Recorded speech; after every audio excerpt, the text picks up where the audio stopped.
All right, so strap in, folks, because we are going deep on this one. Yeah, dude. We're tackling a paper that asks Ooh. a pretty big question. Yeah. Can AI teach itself? Like, really teach itself? Yeah, reach like superhuman intelligence Whoa. without us humans, Wow. holding his hand the whole way. Yeah, I mean, that's the core of this paper by Tom Scholl. It's Right. called Boundless Socratic Learning with Language Games. And Itchy. it really digs into how AI could go from, starting pretty basic Yeah. to becoming, well, Smarter than us. yeah, smarter than us. Classic sci-fi trope. Totally like Like in those movies where the AI goes from checkers to like Oh. outsmarting all of humanity Yeah. in like, what, 2 moves? Oh, yeah, in no time. But Scholl's not just spinning yarns here. Oh, we know. He's proposing like an actual framework. Yeah, a real framework. It's, he calls it recursive self-improvement. Right. And it all hinges on AI becoming its own teacher. Exactly, and that's where language comes in. Okay. Big time. And the paper really dives deep on this. How so? It's, well, he uses this term, Socratic learning, which is Right. kind of like, Like Socrates. oh, yeah, like those old Greek philosophers. Right. Debating for, Centuries.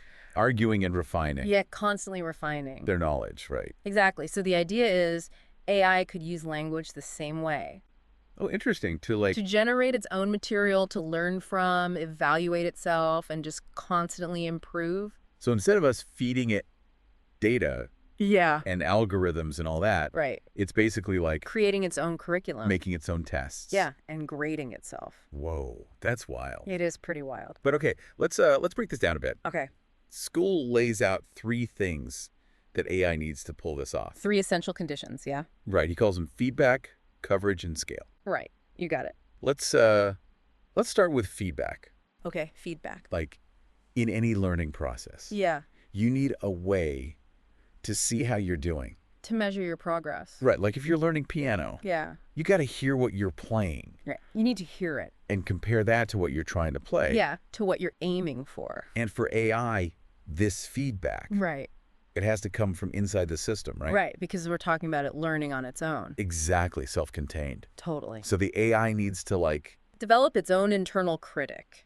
ooh, that's a good way to put it. Yeah, something to assess itself and figure out what it's doing wrong. Its own inner voice saying like, not quite right. Exactly. But that inner critic, you see, Yeah. it needs to be on the same page as us, What do you mean? aligned with our goals for it. Right. Otherwise, it could end up, Getting really good at something that yeah, something completely useless or even, dangerous. yeah, harmful. Exactly. Okay, so we'll come back to that later. Yeah. But Okay. feedback is about making sure it's Yes. on the right track. On the right track.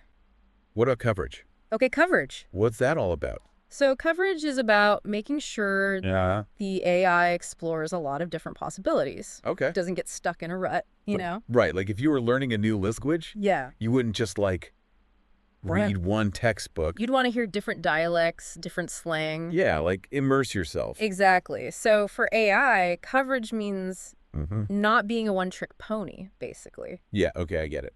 It needs ways to push its boundaries, explore new ideas. Even if they seem Yeah. kind of irrelevant at first? Even if they seem challenging at first. Okay, so Scoll's suggesting this Mm-hmm. exploration strategy. Yeah, where the AI is encouraged Mm. to seek out new learning experiences. Makes sense. All right, so Yeah. we've got Feedback coverage, feedback and coverage, and then there's scale. scale. So is that just about like having enough computer power to?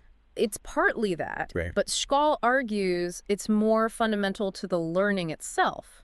Okay, how so? Think about like a human child in Huh. their first few years, Mm-hmm. how much information they take in. Yeah, a crazy amount. Right. That massive data intake Yeah. is crucial to developing a real understanding of the world. So for AI to reach superhuman intelligence, Exactly. it needs a similar. A huge, diverse data set. Yeah. And it right. wouldn't just be passively taking it in. Right. It has to actively process it, analyze it, Integrate it. Yeah. integrate it into its model of the world. Okay, so we've got We've got our 3 conditions. feedback, coverage, scale. The building blocks. But how does it actually work? Right. How do you go from, 0 to superhero AI. yeah, all on its own? And that's where Scholl brings in this idea of Language games. language games. Yes. Language game. Are we talking like AI Scrabble here? Haha, not quite. Right. But the analogy isn't totally off. All right, so what are these? Okay, so language games are any structured interactions where the AI can use language to learn and improve. Okay, so give me an example. Sure. How could an AI use language To learn about. to learn about, let's say, math? Yeah, math. Okay, so Xiaol gives this example in the paper. Okay. Imagine an AI that can read and write mathematical statements. All right. It could play a language game where it tries to prove theorems. Okay, so it's like playing the role of The mathematician. the mathematician trying to crack these. Complex problems. Right, using language as its tool. Exactly. And now remember that first condition? Feedback. Yeah, the inner critic. Right, so the AI would need a proof verifier. What's that? It's like a built-in system that checks if its proofs are logically sound. Oh, okay, so every time it gets a proof right, It gets a little reward. little dopamine hit. Yeah, exactly, reinforcing that behavior. Like its own built-in tutor. Yes, constantly evaluating its work. But what about coverage? Ah, good point. How do we make sure it doesn't just keep proving the same theorems over and over? Right. Got to keep it moving forward. Exactly. So that's where its ability to generate its own statements comes in. Ooh, okay. It can constantly come up with new problems, Right. push its boundaries, Explore new concepts. Yeah. explore new concepts. So it's not just passively learning. No, it's actively creating its own challenges. That's really cool. It is pretty neat. But if this language game thing is the key, Yeah. wouldn't it need to play a lot of different games? To really understand the world, yeah. Like a whole bunch of them.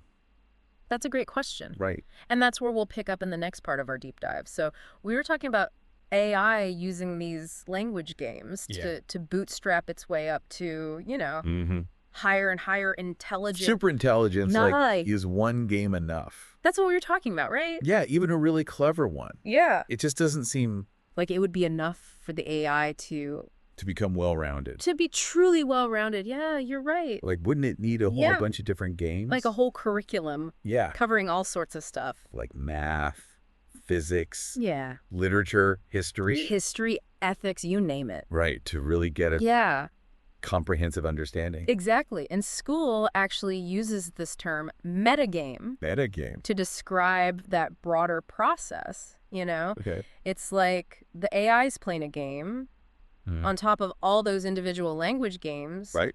Choosing which one to play next, how to use what it learned from one. Yeah, connect On another game, exactly. That's starting to sound a lot like It is, right? like how humans learn. Yeah. We don't just focus on one thing. No, we connect different areas. Yeah, we build on our knowledge. Exactly. And that's what makes this whole thing so So fascinating. exciting. And potentially a little scary. Yeah, I mean, if AI can master how to learn, Right. what's to stop it? What are the limits? Yeah, that's a big question. It is a big one. But before we get too Carried away.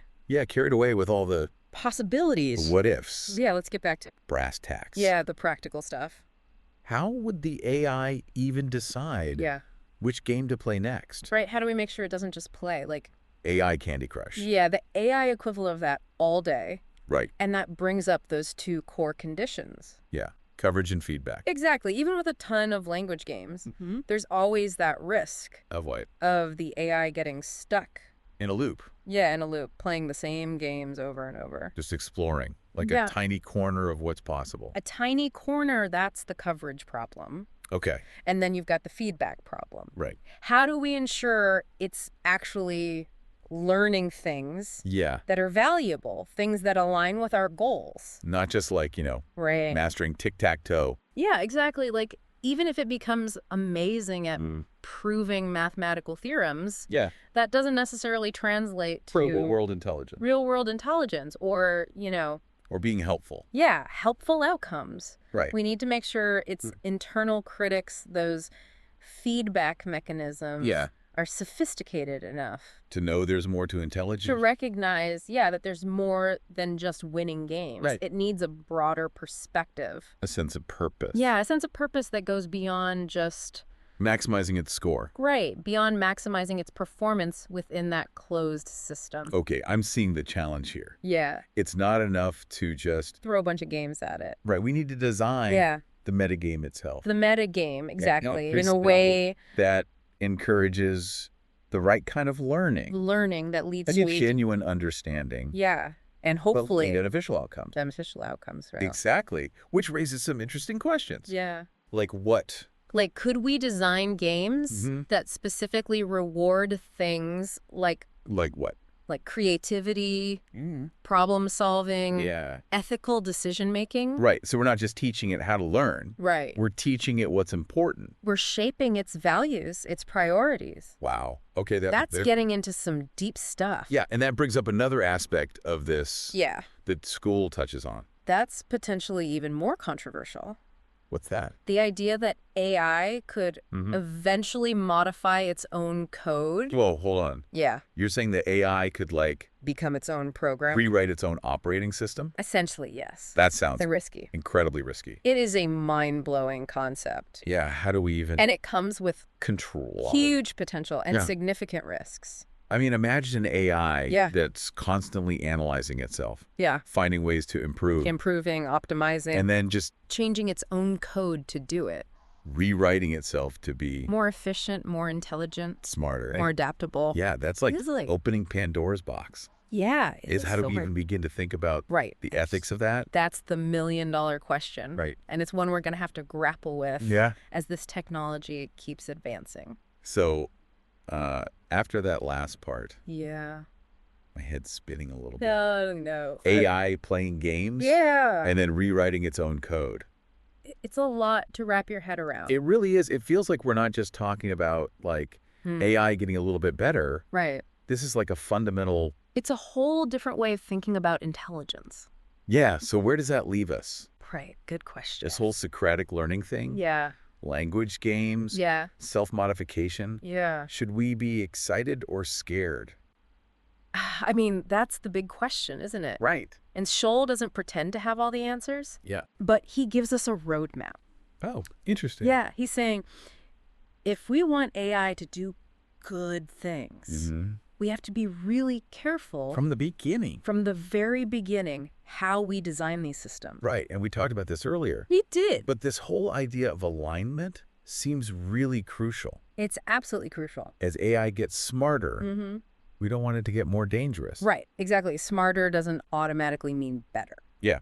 And that's where those three conditions come in. They do. Feedback, coverage, and scale. Yeah. Remind me how they relate to alignment. Okay, so feedback, right. Mm-hmm. It's all about making sure the AI is getting the right signals, Mm-hmm. the right rewards, So it's learning the right thing. learning the right things. Yeah, because if we're not careful, Yeah. we could accidentally create an AI that's like Good at the wrong thing. good at the wrong things. Exactly. Like really good at generating spam Yeah, or instead of like curing cancer. Exactly. It's like training a dog with the wrong treats. Oh, I like that. Yeah, you end up with a pet who's very good at doing the wrong thing. So we need to make sure But that the AI's feedback is aligned with like He- human values. human values, human priorities, exactly. What about coverage? Okay, coverage, that's about making sure Right. the AI explores a lot of different possibilities. Yeah, so it doesn't get So it doesn't get trapped wrapped in one way of in a thinking. narrow way of thinking. Yeah, and potentially harmful. Right, like someone who only reads one news source. Exactly. Versus someone who reads a variety of sources. It's different perspective. It's in perspective. So the more diverse the AI's learning, Mm-hmm. the less likely it is to develop Biases. biases, blind spots, things that could lead it astray. And scale. So Like these AI systems are getting they're getting huge. so complex. So complex. How do we even control them? Right. It's a double-edged sword, you know? How so?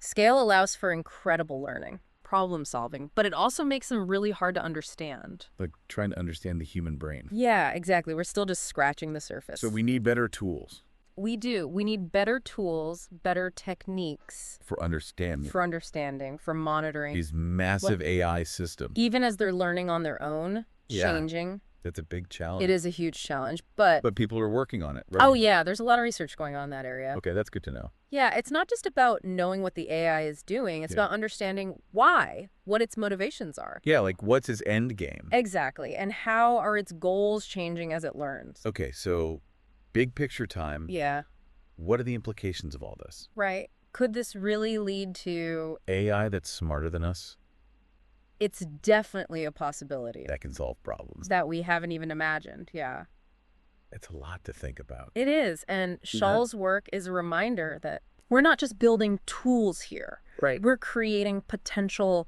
partners. Partners. Yeah, rivals, successors. Wow. And the choices we make now will shape what that future looks like. It's not just about the technology. No. It's about philosophy, ethics. It's about what it means to be human. I mean, in a way, it's almost spiritual. It is. We're asking deep questions about intelligence, consciousness, our place in the universe. Big questions. Big questions, and there are no easy answers. Well, I think that's a good place to leave it. Yeah. We've given everyone a lot to chew on. A lot to think about. So thanks for taking us on this journey. My pleasure. Into the world of Socratic learning. Absolutely. And that's it for this episode of The Deep Dive. Yeah. Thanks for listening, everyone, and we'll catch you next time. See you next time.